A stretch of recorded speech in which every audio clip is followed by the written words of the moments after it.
नमस्ते। आज हम 12th क्लास के 1.4 यूनिट कोऑर्डिनेशन के चैप्टर के बारे में बात करेंगे। कोऑर्डिनेशन क्या होता है, मैनेजमेंट में ये कैसे काम करता है, ये सब हम पढ़ेंगे। Coordination, concept and importance. पहले तो जानिए कि कोऑर्डिनेशन होता क्या है।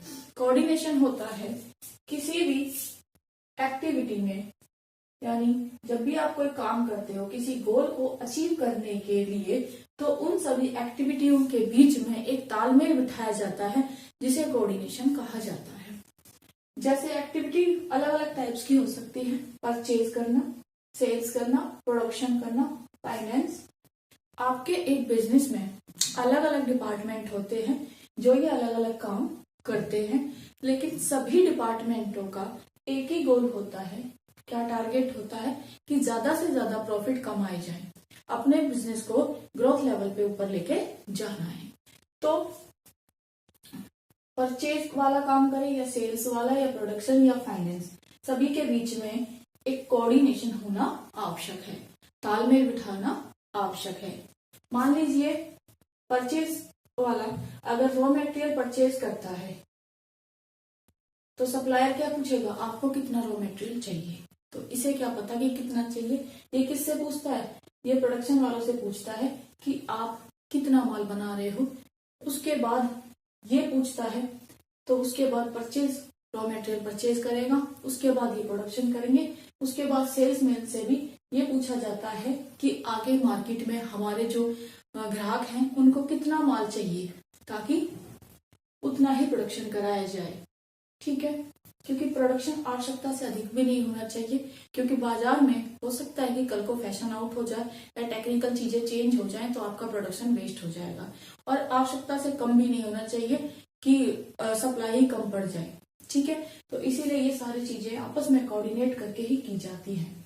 तो आई होप आपको ये कोऑर्डिनेशन, तालमेल बिठाना बिजनेस में समझ आ गया होगा। आगे हम बात करते हैं डेफिनेशंस। देखिए, आप जब 12th क्लास में पढ़ते हो तो एमसीक्यूज में अलग अलग डेफिनेशन दी जाती है। उनके जो ऑथर या राइटर्स होते हैं जिन्होंने ये डेफिनेशन दी है, उनके नाम आपको दे दिए जाते हैं। अगर आप कुछ कीवर्ड्स में आपको बता दो, उनसे उन्हें पहचान सकते हो। सारी डेफिनेशन, सारे राइटर्स के नाम याद रखना पॉसिबल नहीं होता। तो कुंटस ओडॉल ने क्या कहा था, coordination is the essence of management. देखिए, ये कीवर्ड मैंने आपके लिए टिक बना रखी है कि जब भी आप इसेंस ऑफ मैनेजर देखेंगे तो वहां ऑप्शन में आंख बंद करके कुंटस ओडॉल ने टिक कर देंगे। आगे आपको कुछ भी पढ़ने की जरूरत नहीं है। वो कहता है for the achievement of harmony of individual efforts. कहता है कि जो कोऑर्डिनेशन है वो एक मैनेजमेंट का, प्रबंध का एक ऐसा सार है जिसमें सभी मिलकर, जो इंडिविजुअल्स हैं वो सभी मिलकर उस उद्देश्य को प्राप्त करने के लिए अपने एफर्ट्स लगाते हैं और ये ग्रुप गोल को अचीव करने के लिए काम करते हैं। ठीक है, तो आपको सिर्फ ज्यादा ध्यान नहीं देना है, बस यहाँ पे थोड़ा सा फोकस करना है, बाकी चीजों पर ध्यान नहीं देना है। इसेंस ऑफ मैनेजमेंट, जैसे ही ये आया आपने क्या लगा दिया, कुंट ओडॉल। आगे देखिए मैकफर्लैंड क्या कहते हैं, कोऑर्डिनेशन इज द प्रोसेस, एक प्रोसेस है whereby an executive developed. ठीक है, आप ये कीवर्ड याद कर लेना, जहां पे एग्जीक्यूटिव डेवलप होता है an ordinary pattern of the group efforts among his subordinate, और एक सबऑर्डिनेट। एग्जीक्यूटिव और सबऑर्डिनेट के बीच में जो भी मतलब काम में कोऑर्डिनेशन होता है, ये वाली डेफिनेशन आप मैकफर्लैंड के नाम से टिक कर देना। ठीक है, कई बार क्या होता है कि लोग ग्रुप में ही गोल को अचीव करने के लिए कार्य करते हैं। कॉमन पर्पस ही होता है सबका कि बिजनेस ज्यादा से ज्यादा प्रॉफिट कमाए, उसी के लिए सारी एक्टिविटी की जाती है। तो सबऑर्डिनेट क्या होते हैं, नीचे के अधिकारी, और एग्जीक्यूटिव जो उनको प्लान करते हैं, ऊपर के अधिकारी। जो ऊपर वाले टॉप लेवल ने जो भी प्लानिंग की है, सबऑर्डिनेट यानी उनके अधिकारी चाहते हैं कि वही प्लानिंग अच्छे से इम्प्लीमेंट हो जाए। तो इन सभी एक्टिविटियों में कोऑर्डिनेशन बनाया जाता है ताकि सभी को पता चल जाए कि ऊपर टॉप लेवल ने क्या प्लानिंग किया और हमारा गोल क्या है। क्लियर? आई होप आपको ये डेफिनेशंस क्लियर हो गई होंगी। ये अब हम आगे बात करते हैं कैरेक्टरिस्टिक्स ऑफ कोऑर्डिनेशन। कोऑर्डिनेशन की कैरेक्टरिस्टिक्स कहती हैं कि coordination integrates group efforts. Coordination कभी भी अकेला नहीं हो सकता। मान लीजिए ये कोई वन पर्सन है, अब ये कोई काम कर रहा है, कुछ एफर्ट्स लगा रहा है, तो ये किससे कोऑर्डिनेट करेगा, इसका तो कोऑर्डिनेशन का क्वेश्चन ही नहीं उठता। अगर मान लीजिए बहुत सारे लोग हैं, ठीक है, बहुत सारे लोग हैं, ग्रुप में हैं और सभी काम कर रहे हैं। मान लो कि ये परचेज का काम कर रहा है, ये सेल्स का काम कर रहा है, ये मार्केटिंग देख रहा है, ठीक है, ये एनालाइज कर रहा है। तो इन सभी के कामों में एक कोऑर्डिनेशन होता है। क्या कोऑर्डिनेशन होता है कि ये देखना कि क्या सभी लोग गोल के अकॉर्डिंग अपना काम कर रहे हैं या नहीं। आई होप आपको ये फर्स्ट पॉइंट क्लियर हो गया होगा। नेक्स्ट है coordination ensures unity of action. देखिए काम तो हो रहा है लेकिन अलग अलग दिशाओं में हो रहा है, ये जरूरी नहीं होता। जरूरी ये होता है कि उन सभी के कामों में एकता हो, एक ही दिशा में डायरेक्शन में काम करे ताकि गोल को अचीव किया जा सके। ऐसा ना हो कि ये कुछ और प्रोडक्ट परचेज कर रहा है, ये कुछ और सेल्स की तैयारी कर रहा है, ये कुछ और एनालाइज कर रहा है। मान लीजिए प्रोडक्ट बनाना है, कोई भी कोलगेट, मान लो कोलगेट है कंपनी, वो क्या करती है कि वो एक टूथपेस्ट बनाती है, ठीक है। तो टूथपेस्ट जब बना रही है तो सेल्स वाला भी उसी का काम करे, तो जो मार्केटिंग है वो भी टूथपेस्ट के बारे में एनालाइज करे, और जो ये मार्केटिंग है वो भी उसी के बारे में काम करे। ये नहीं है कि कोई कोलगेट के बारे में, टूथपेस्ट के बारे में एनालाइज कर रहा है तो कोई ऑयल के बारे में कर रहा है, नहीं, एक ही काम को ही करना चाहिए। यूनिटी ऑफ एक्शन होना जरूरी होता है। आगे आपका coordination is a continue process. Coordination ऐसा नहीं है कि आज किया और फिर छोड़ दिया, ठीक है, कि हमने 10 दिन बाद फिर से कोऑर्डिनेशन कर लिया, 2 महीने बाद फिर कोऑर्डिनेट कर रहे हैं, नहीं, कंटिन्यू होना चाहिए, लगातार होना चाहिए। हर लेवल पे आपको इसको कोऑर्डिनेट करना पड़ता है, ये देखना पड़ता है कि जो आप काम कर रहे हो क्या वो गोल के अकॉर्डिंग कर रहे हो या नहीं। Coordination is an all persuasive function. All persuasive का मतलब बेटा क्या होता है कि जो ये हर लेवल पे हो, ठीक है। ऑल लेवल कौन कौन से होते हैं बच्चे? टॉप, मिडल और लोअर, इन सभी लेवल पे हो, और इसके साथ साथ वो यूनिवर्सल भी हो।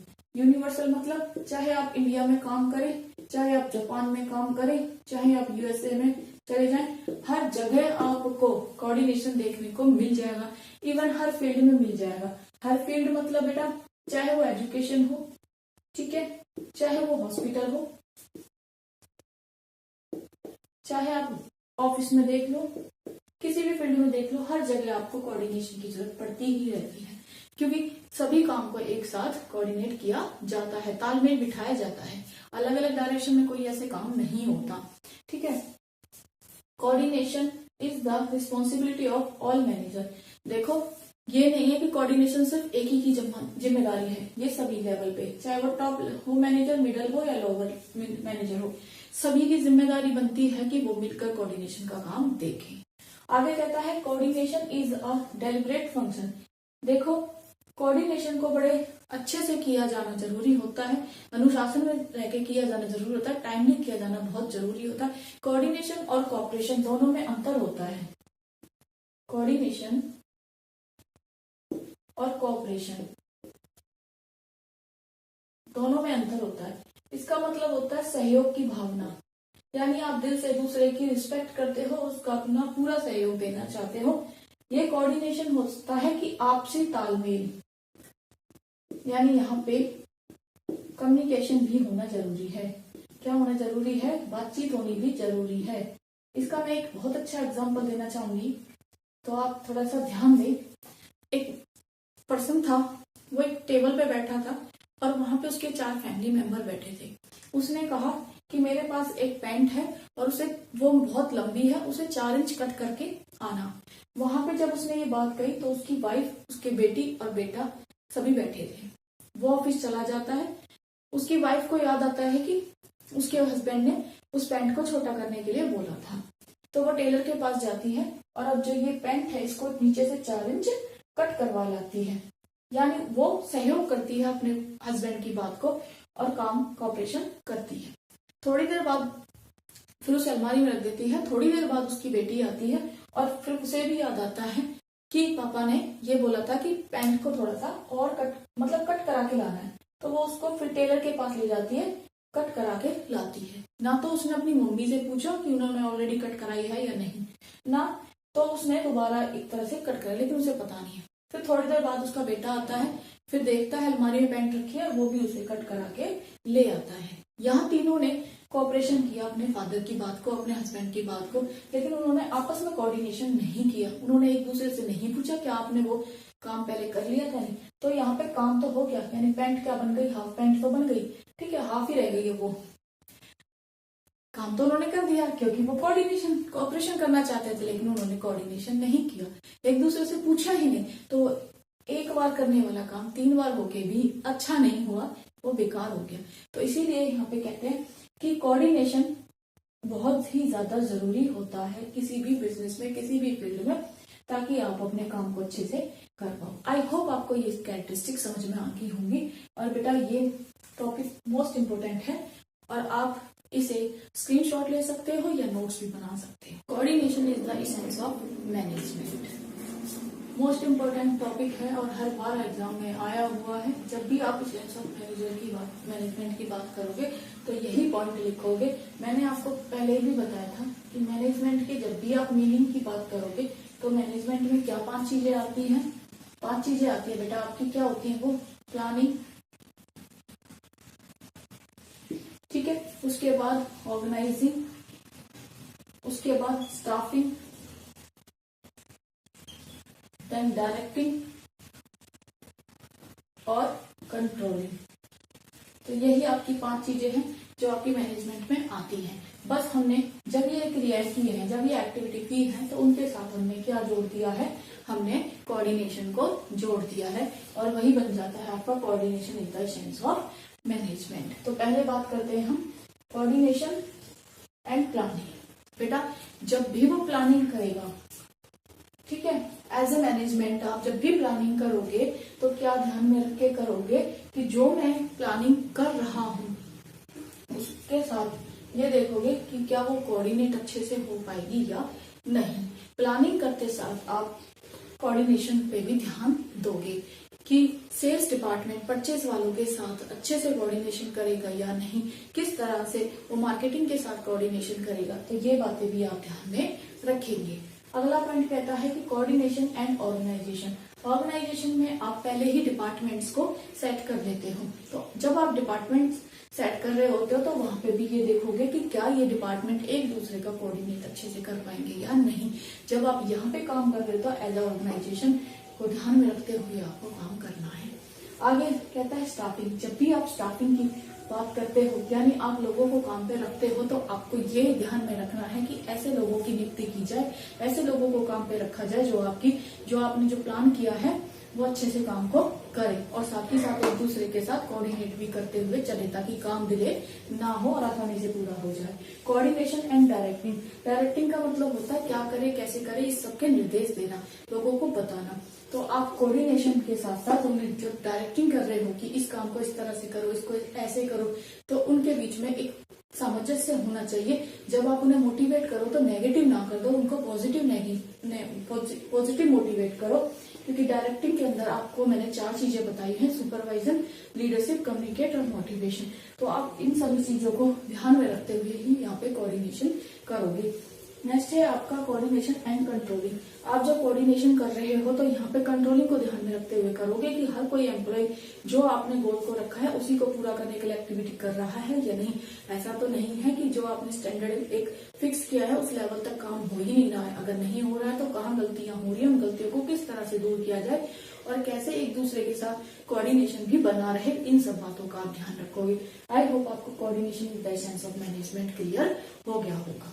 चलिए आगे हम बात करते हैं कि कोऑर्डिनेशन की इम्पोर्टेंस क्या होती है। देखिए मैंने आपको बताया कि कोऑर्डिनेशन हर लेवल पे जरूरी होता है, चाहे वो टॉप लेवल काम कर रहा हो, चाहे मिडिल लेवल, चाहे लोअर लेवल। इन सभी लेवल पर आपको एक कोऑर्डिनेशन की आवश्यकता पड़ती ही है। इसके साथ साथ इसकी इम्पोर्टेंस पे ध्यान देते हैं। पहला पॉइंट कहता है कि साइज ऑफ द ऑर्गेनाइजेशन। देखिए आज जो बिजनेस है वो काफी बड़े लेवल पे काम करता है।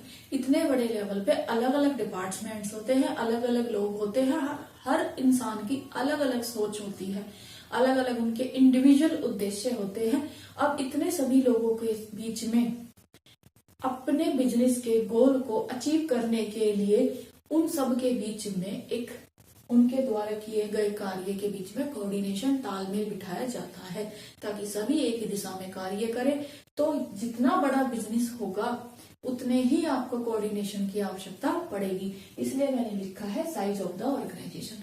अगर छोटा बिजनेस है तो वहां पे कोऑर्डिनेशन की आवश्यकता कम पड़ेगी। मान लो कि एक ऑर्गेनाइजेशन में सिर्फ 5 ही लोग काम कर रहे हैं तो वहां कोऑर्डिनेशन कम होगा, पर अगर 5000 लोग काम कर रहे हैं तो वहां कोऑर्डिनेशन की रिक्वायरमेंट आपकी ज्यादा पड़ेगी। आई होप आपको समझ आ गया होगा। सेकेंड पॉइंट कहता है फंक्शन डिफरेंशिएशन। देखिए आजकल आप हर जगह देखते हो एक्सपर्ट्स क्या होता है कि जो अपने काम में पूरे अच्छे से निपुण होता है। तो अब आप जब किसी काम को कराते हो तो उसको अलग अलग डिपार्टमेंट के थ्रू कराते हो, और डिपार्टमेंट में अलग अलग लेवल पे अलग अलग लोग होते हैं, यानी बहुत सारे पर्सन्स होते हैं। और कैसे पर्सन्स होते हैं? जो कि क्या होते हैं, अपने फील्ड में एक्सपर्ट्स होते हैं, ठीक है।